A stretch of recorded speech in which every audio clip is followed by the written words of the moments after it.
Let's talk about lymph. तो lymph क्या होता है? लिम्फ को टिश्यू फ्लूइड भी कहते हैं। लिम्फ एक फ्लूइड है, जैसे कि ब्लड भी हमारे बॉडी में फ्लूइड है। तो क्या होता है, कैपिलरीज में ब्लड पास करते हैं।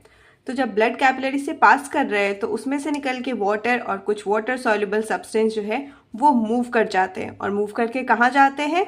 जी हाँ, वो मूव करके जाते हैं सेल्स के बीच में प्रेजेंट इंटरस्टिशियल स्पेस में।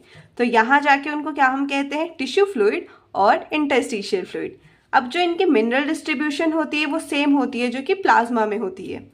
अब यहाँ तो टिश्यू फ्लूइड है, अब ये टिश्यू फ्लूइड का क्या होगा? They will be collected and drain back into the veins. अब ये कौन करेगा? तो there is a proper system for this system is called lymphatic system. और जो टिश्यू फ्लूइड मूव करता है which are collected and drain back, इसको हम कहते हैं लिम्फ फ्लूइड और lymphatic fluid. So this is how the lymph moves. Now, the question could be asked कि what are the important carriers that lymph carries? So the answer is important carrier for lymph is nutrients, gases and hormones. और क्या? lymph की characteristic, lymph का color क्या है? Colorless है, and they have specialized lymphocytes which helps in immune reaction or immune system.